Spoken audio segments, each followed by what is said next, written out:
So, give us your full name. Anne Elizabeth Haywood Coyne Lightman. Okay, and you were named. You were named after your mother. Yes. Very good. And is there any? Did you have any nicknames as a child? My father used to call me Annie Rooney, Annie, Pocahontas, and I think that was all. There was another one there. I've just forgotten it. I mean, we've said it so many times. Yeah. So Annie Rooney was just I don't know why. Just because Anna Banana, that was the other one. Banana. Yeah. He just had the crazy ways of saying things. Uh-huh.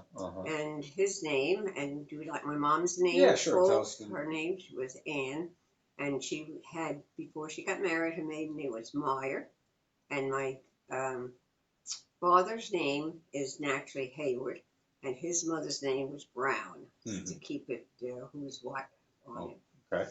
And we lived in Lake Ronkonkoma, where I was born in 1932, and we moved out of there probably to Springfield Gardens, which is in New York.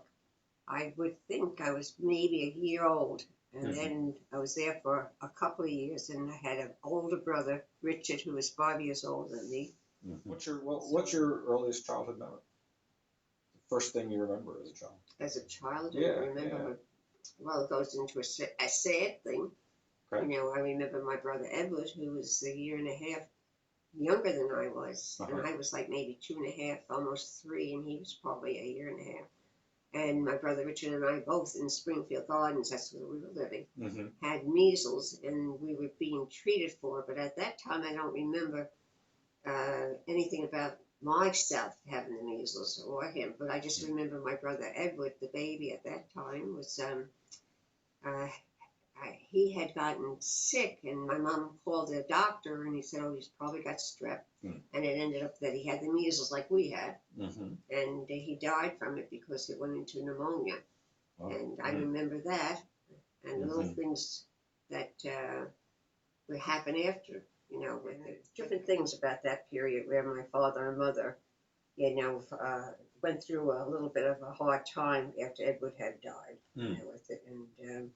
What do you mean by that hard time? Well, they seem to, you know, they seem to argue a little bit. Yeah. You know, and I think when you go through that period, they say people do. Yeah. You know, with it. But they moved from there to St. Albans. But as far as remembering other things, I can remember just moving from Springfield to St. Albans and doing things like playing outside. That's what I did the most. Did you have a favorite game you played with your? Ring Olivio.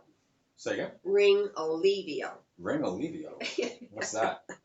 It's when you tag somebody, you say you're it, and then you have to go run and then hide somewhere and try to outdo them with the running, which I did. Yeah. Outdo the boys in running because I was a very good runner. Yeah. And my father wanted to put me into the Olympic type, and my mother said, "No, you're not doing that. You'll have muscles on the legs like this." Not that I would want to be bothered with the Olympic running, but that's how fast I was. Yeah. And I gave your father a couple of good runs, and he would never admit to it. You know? Sure. He almost, I think he did lose on the beach one time running, and I wasn't being nice about it. I said, "Oh no, I came in." Same way when we played handball together before we got married. I never played handball, but I gave him such a great game that he could have lost very easily. Of course, this is easy for me to say now because he's not sitting here saying, "No, that's not the way it happened." Yeah, that's all right. That is the way it happened. So you were naturally athletic. I know you were gifted in other ways too. Yeah, is that right? Yeah. He was in track. Yeah. Is that right? He did the, what are they? Javelin? Yeah. He had a couple of little medals from school. Your father? Yeah. Okay. So I was surprised when I really think back on him, because when you think back on your father sometimes, in that era, you didn't have that closeness, you know, with it. He was your dad. Yeah. And he sat home and he read the paper when he came home from work and stuff like that, you know, with it. So it always surprises me when I think of him as a child, you know, in high school with the awards that he won. Yeah.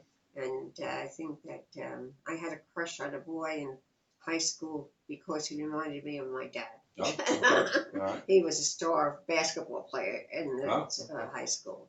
And so I was trying to think about the other things that might come in my mind. So you were in high school in what, the 40s? Yeah, and about maybe did you have a favorite Shirley movie? Temple. Yeah. I loved Shirley Temple. Yeah. I liked that one that she had. She was only about 5 years old. She was tap dancing and all. She was so good. She was a good little actress. And the other one I know, but I don't know whatever happened to her. Her last name was O'Brien. She was on Shirley Temple's level of acting, but she actually probably wasn't as good. Because I don't remember too much of her. Then Elizabeth Taylor came along, and she was a beautiful woman. I mean, I loved her, with it. And what other movie? Mockingbird. That was when I got older. Kill a Mockingbird. Oh yes. And there was another movie that was real good. But okay, what's it with Humphrey Bogart? Yeah. You like the Bogart movies, did you? Yeah. He was good, and also the one that danced, Gene Kelly. Yeah, Gene Kelly. Yeah. He was really good. And who did he have a dancing partner with all the time? Ginger Rogers, I think, was one of them. Yeah. And there was someone else that he danced with too. Very good. Yeah.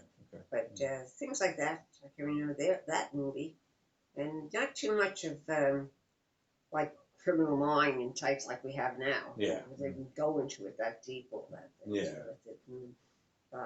What other movie was that? I can't really remember too many. I could if I stopped long enough to think about it. But that's about all. Who did I really have a crush on? With Van Johnson. He had been in service and came out of service and became an actor. I think that's how that was. He was blonde and a nice looking man, cute. Mostly like a guy next door with that. And who was I? I was crazy about Gregory Peck. Oh. Even in grammar school, I was crazy about him. And then I thought this little boy looked like him. I was in love with him. Yeah. I said, I wish I had a picture of the boy. I wonder, we were 8 years old. Did he look, how close to Gregory Peck could he possibly look? Close enough that I made believe he was Gregory Peck in my mind. Yeah. So that's about all that on movies.